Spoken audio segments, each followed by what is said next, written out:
Mets-moi en commentaire, est-ce que ces 3 histoires sont fake ou réelles? Bon à tous dans cette nouvelle vidéo, j'espère que vous allez bien, moi c'est nickel. N'hésitez pas à lâcher votre plus gros pouce bleu au niveau de la chaîne YouTube, je compte sur vous. C'est évidemment la partie 5 de des 4 autres vidéos. Et donc vous avez mis sur la vidéo 2 likes et un grand merci à vous. Et maintenant on va commencer dans cette vidéo. C'est parti pour le générique.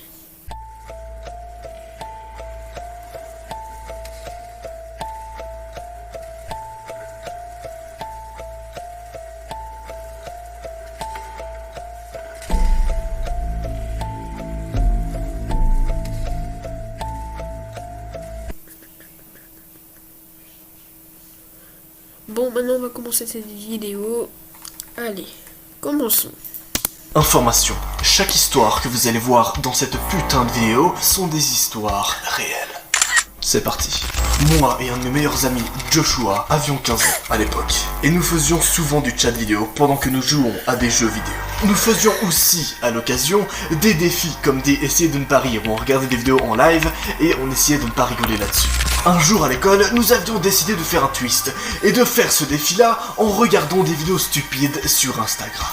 Pour vous expliquer le concept, les deux individus ont donc décidé de s'appeler en appel vidéo et de regarder en même temps la même vidéo Instagram. Vidéo Instagram qui doit un peu essayer de ne pas rire, où ils doivent pas rigoler, enfin t'as compris. Évidemment, rien ne pourrait mal tourner, hein. Bah non, bien sûr que non. Oups.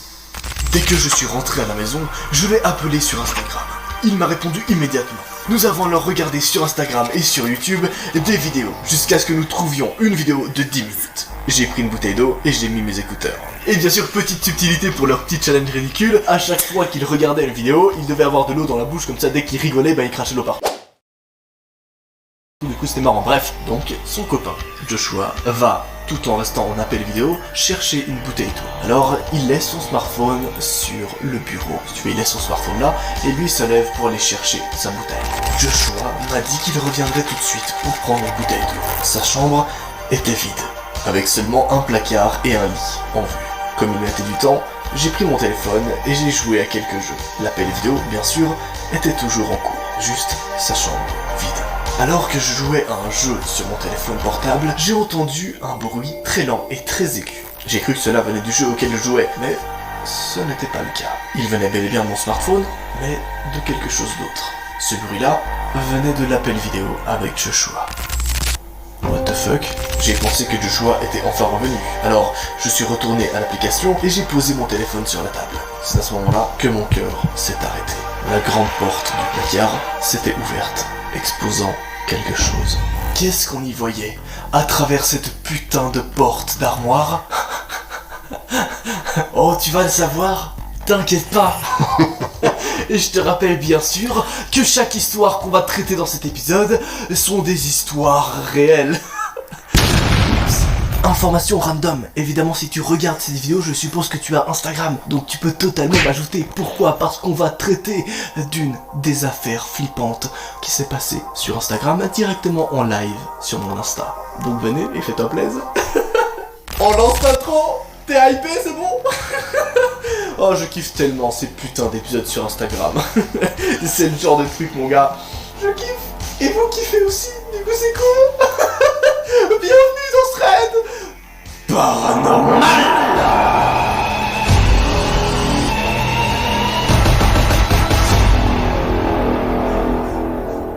Mesdames et messieurs, bonsoir, enchanté.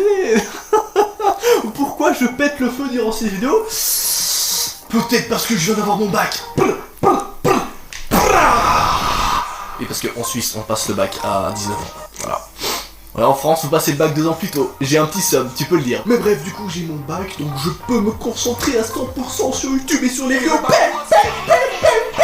Et du coup, j'ai tout le temps pour vous faire plaisir. Est-ce que ça vous dit un live chaque semaine? Je pense que oui. Est-ce que ça va arriver? Je pense que oui. Est-ce que je peux me concentrer sur un putain de projet pour le million d'abonnés? Je pense que oui. Non, je vous ai dit que je pétais un petit peu trop le feu dans cette vidéo, désolé. Attendez, je calcule vite un truc. Ça fait 8737 936. Parfait. C'est le nombre de blagues chiantes que je vais faire dans cette vidéo. C'est l'histoire de Toto qui va... C'est bon, j'arrête. C'est peu drôle. On reprend avec... Pardon. On reprend avec l'enquête. C'est parti. Je suis beaucoup trop hypé par cet épisode. Parce que je sais les putains d'affaires réelles qu'il y aura. Et mon gars, vous êtes pas prêts. J'attendais ce putain d'épisode depuis si longtemps. Mais je voulais avant tout qu'on ait toutes les réponses sur chaque affaire. Comme ça, vous êtes satisfaits. Faut avoir vu la vidéo. Remise en contexte. Nous avons donc ici deux individus, Joshua et la personne qui raconte l'affaire. Cette personne-là était donc On appelle vidéo avec Joshua. Joshua est parti chercher une bouteille d'eau et il n'est pas revenu pour le moment. Cependant, la personne qui était dans l'appel vidéo est en train de voir quelque chose. En effet, cette personne-là voit que le placard dans la chambre de Joshua est ouvert. Car oui, Joshua, lorsqu'il a été chercher cette bouteille d'eau, il a laissé son smartphone sur son bureau. Donc, on pouvait voir tout ce qui se passait dans sa chambre. C'est donc là que ça se complique. Car oui, soudainement, la porte du placard s'est ouverte. Et on y a vu quelque chose. À l'intérieur du placard, il y avait un grand homme, avec une sorte de manteau noir déchiré. Je ne pouvais même pas voir son visage, car il était hors de ma vue. Il mesurait au moins 1m80. J'ai crié, tombant presque de ma chaise. Il s'approchait de la caméra en me faisant signe de me taire avec ses longs doigts. Son visage n'était toujours pas en vue. Il s'est précipité sur le côté de la caméra où je ne pouvais plus le voir. En revanche, ça ne veut pas pour autant dire qu'il n'entendait plus rien. Car oui, il pouvait peut-être plus voir l'individu car il était hors de portée de la caméra, mais il pouvait toujours entendre ce qui se passait dans la chambre. Et voici ce qu'il a entendu. À en juger par les sons que j'ai entendus, j'ai supposé qu'il a sauté par la fenêtre. Quelques instants plus tard, Joshua est revenu dans la pièce. Alors, je lui ai raconté frénétiquement ce que j'avais vu. Et je ne pense pas qu'il m'ait cru à ce moment-là. Mais il a quand même vérifié son placard, qui était vide, bien sûr. Et il a aussi regardé dehors. C'est à ce moment-là que je l'ai vu pousser un cri depuis la fenêtre. Il a ensuite couru et est sorti de sa chambre. Je pouvais l'entendre crier à ses parents. Je suis resté dans l'appel jusqu'à ce que son père et sa mère entrent tous les deux dans la chambre. Mon ami a pris son téléphone et a raccroché. J'ai pris mon téléphone sur mon bureau et j'ai essayé de le rappeler. Et qu'est-ce qui se passait à ce moment précis? Joshua a été chercher ses parents pour que ses parents voient que l'individu était encore en bas au jardin, regardant la fenêtre depuis en bas. Il ne voulait pas répondre. J'ai alors demandé à mes parents si je pouvais aller chez lui à vélo, mais ils ont refusé. Quelques heures plus tard, mon ami m'a finalement rappelé. Il m'a expliqué que lorsqu'il a regardé par la fenêtre, il a vu l'homme avec le manteau noir se tenir à côté d'un grand arbre dans la forêt voisine et lui a fait signe de partir. Il a ensuite dit que l'homme était parti, et bien sûr, ensuite, il a tout de suite averti ses parents. Ils ont ensuite appelé les flics pour enquêter. Joshua et moi avons 21 ans, et sommes toujours bons amis. Mais il y a des choses que vous savez pas sur cette affaire. Déjà, pour vous rassurer, les deux individus vont très bien. Joshua et son pote sont aujourd'hui en très bonne santé. Néanmoins, la police a retrouvé cette espèce d'individu. Il s'est avéré que cette personne-là était un détenu de prison qui s'était évadé. Rien que ça, oui.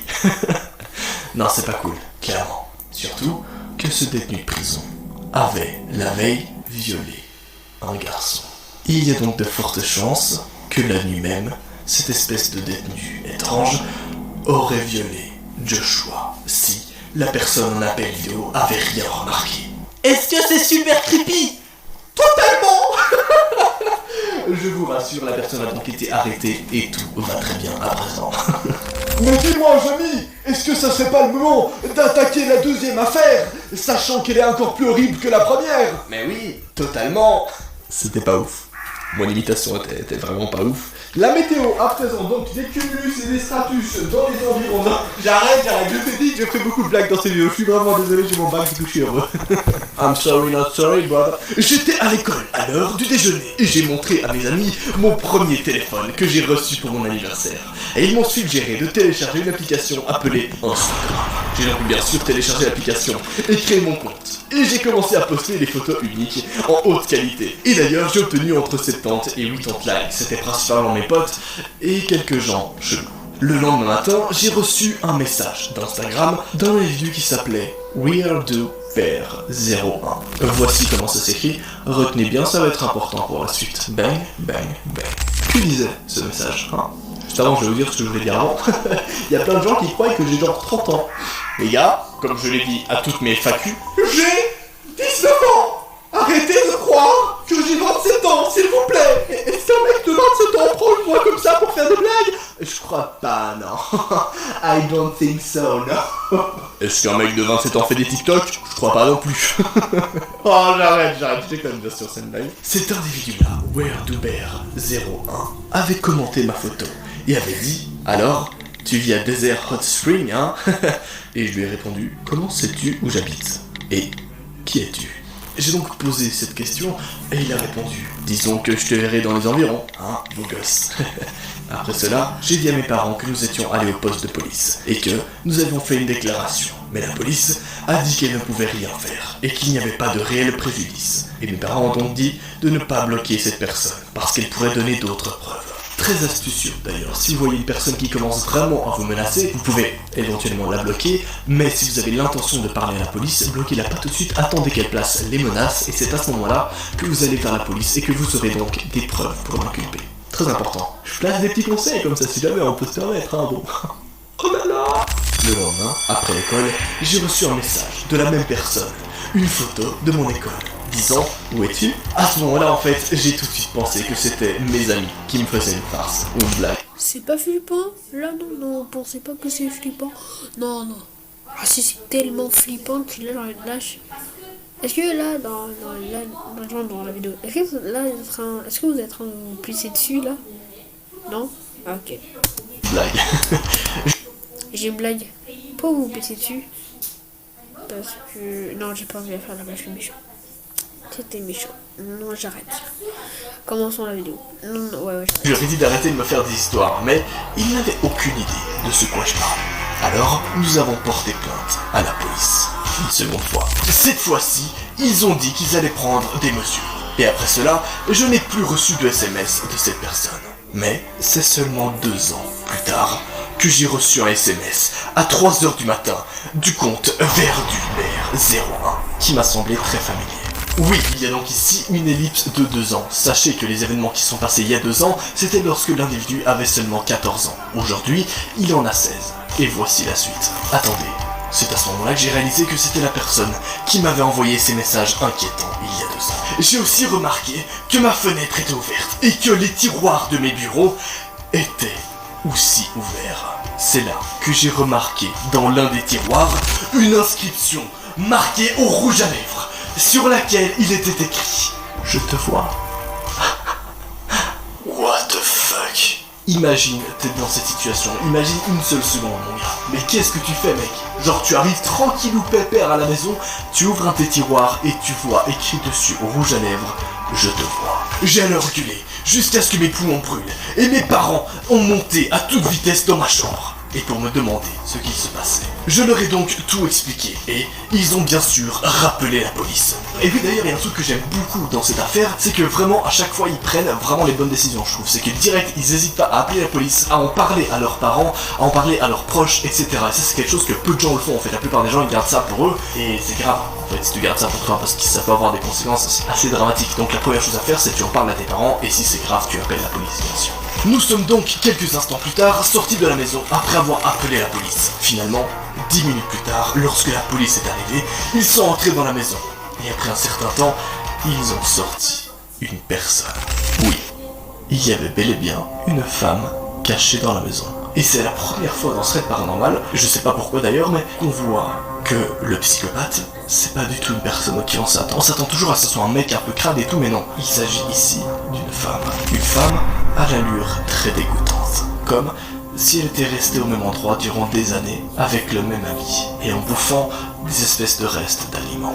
Plus tard, ils ont retrouvé des empreintes de cette femme partout, littéralement partout, dans la maison. Même sur les toilettes, ce qui signifie que, peut-être, durant ces 2 ans, la femme a en fait habité dans la maison de l'individu. What the fuck, mec? Oui, la maison est très grande, et par exemple, sur le truc qu'il y a sur le toit, je sais plus le nom, elle aurait pu y habiter. J'ai oublié le nom du truc qu'il y a sur le toit, du coup j'ai perdu toute crédibilité. Oui, tu peux le dire, t'as le droit de le dire, oui. De l'eau, très important. Mais c'est pas tout. Ça, c'est un petit putain, je me marre pour des trucs si random aujourd'hui, vous savez pas que le mot genre mais c'est pas tout, c'est assez marrant, on dirait un truc genre afro-africain en mode mais c'est pas tout, el muta puta kuta puta kunta kaira. Pas du tout, Je suis tout seul dans ce délire, d'accord, très bien. Mais avouez que mais c'est pas tout ça, c'est rigolo comme tournoi de phrase. Il faut le dire, c'est vraiment marrant. Hein. Ah, on rigole comme des ouf ici. Oui, pas du tout. Non, d'accord. Bref, mais c'est pas tout. La police a également retrouvé un couteau, du ruban adhésif, des cordes et des préservatifs qui étaient cachés dans ma salle de bain, à côté de ma chambre. Et finalement, pour ceux qui ne savent pas, il s'agit de préservatifs pour femmes, pas des préservatifs, enfin bref. Heureusement, je vais bien. Et je crois qu'on ne m'a pas fait de mal, à ce que je sache. Pourquoi est-ce que l'individu dit à ce que je sache? Car certains préservatifs étaient utilisés. How is this fuck possible? What the hell? Est-ce que la vieille femme l'aurait drogué ou quelque chose du genre? On n'en sait rien. Et franchement, j'en doute fort qu'elle soit passée à l'acte. Peut-être que... On n'en sait rien. Franchement, je vais pas émettre d'hypothèse parce que c'est beaucoup trop crade comme affaire. Et vous savez quoi? Je vais vous proposer un truc. Mais tout d'abord, soyez rassurés. La femme en question a donc été emprisonnée et est donc mise en inculpation parce qu'elle est peut-être psychopathe. En fait, c'est une tarée. Simplement, elle a des problèmes mentaux. Bref, là n'est pas la question. Ce que je voulais vous dire, c'est que pourquoi pas directement raconter la troisième histoire directement en live sur Instagram. Et ouais mon pote, ça va être beaucoup trop stylé. Donc ajoutez-moi sur Instagram et on va faire ce putain de live dans lequel je vous raconterai cette troisième histoire. Évidemment, tu t'abonnes à cette chaîne YouTube pour un prochain épisode.